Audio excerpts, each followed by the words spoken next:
Because Tower Defense Simulator has over 40 different towers, each varying in strength and effectiveness, there are bound to be certain towers that are overlooked. But there's one tower that I personally think might be the most underrated tower in TDS. It is often referred to as being the worst golden skin, and I always see people saying it needs a buff. In this video, I'm going to be addressing some common complaints and giving my reasoning as to why the Golden Crook is not as bad as what most people think. Before I continue, do me a favor, hit that like button and subscribe to join the Blue Head Mafia. It helps me out a lot, and I really appreciate it.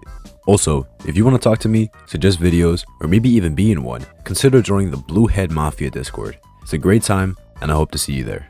To start off, I think it's important to address the three main issues that most people focus on.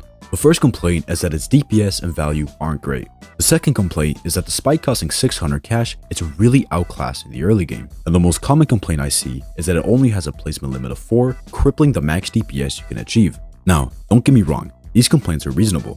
Regarding its DPS, it has a base DPS of 72.46 at max level. That's a lot less than something like the Golden Minigunner, which has a max DPS of 103.45. However, it has something the Golden Minigunner doesn't: units. The Golden Crook Boss can summon crooks, which at max level have a DPS of 25.32. That means that with just a single unit, the difference in DPS becomes a lot smaller. But it doesn't just stop there. You see, the Crook Boss can summon up to 3 units. While I admit it is rare for 3 units to stack up, it's possible to happen on maps with loops or lots of curves. With 3 crooks stacked up, it now has a total DPS of 148.42. That's 44.97 more DPS than a max Golden Minigunner. If you still don't think this is great, let me remind you, the Golden Crook Boss is significantly cheaper than the Golden Minigunner. In total, it costs 13,000 cash to max out, while the Golden Minigunner costs a total of 23,250 cash. In terms of value, the Golden Crook Boss has a DPS cost ratio of 11.42 DPS per 1k spent, while the Golden Minigunner has a DPS cost ratio of 4.45 DPS per 1k spent.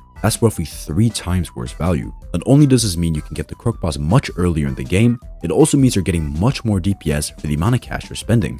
To put the Golden Crook Boss's value into perspective, the level 0 Golden Scout, which is the level with the best value, has a DPS cost ratio of 8.3 DPS per 1k spent. The Golden Scout is often regarded as the tower with the best value in the game. So, considering that the Golden Crook Boss can have 38% better value is insane.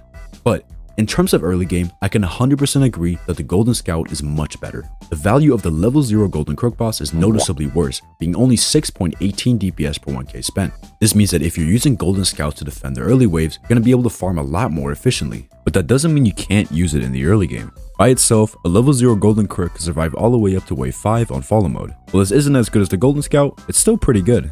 However, that's not what the Golden Crook Boss is meant to be used for. It's not supposed to be the best option for early game. Instead, it thrives in mid game.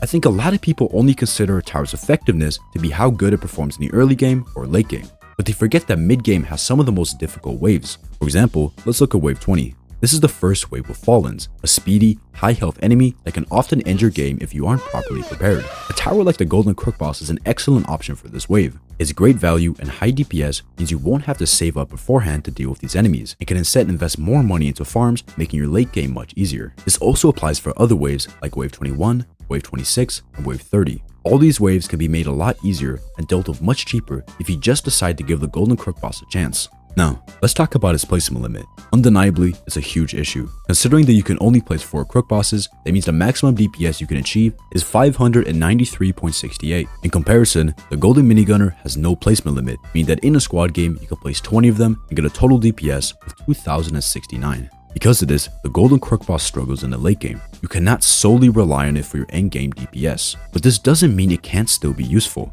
Remember, it still has a higher max DPS than a Golden Minigunner. If you instead decide to use 4 Golden Crook Bosses and 16 Golden Minigunners, you'll end up with 2,248.88 DPS, which is 179.89 more than if you only use Golden Minigunners. What I'm trying to say is, a tower doesn't need a fantastic placement limit to be helpful in the late game. If you use it in combination with other towers, you'll find that its amazing value and high DPS allows it to still be a powerful option. I do have to say though, it does struggle against the wave 40 bosses as their stomp can kill all their units. But for any waves before that, the Golden Crook Boss is a great choice. To summarize, the Golden Crook Boss is pretty good in the early game, fantastic in the mid game, and despite its placement limit, it's still useful in the late game. It has undeniably some of the best value in the game, and despite its flaws, I think it's incredibly underrated, and I recommend you give it a chance. Before I end the video, I'd like to thank Jondro684, Elixir US, The Pirate Bay, Adam, Sikun, The Figure, Yord, Nimbus the Wicker, Alberto Valentine, and Duolingo is coming for supporting my content by becoming a channel member.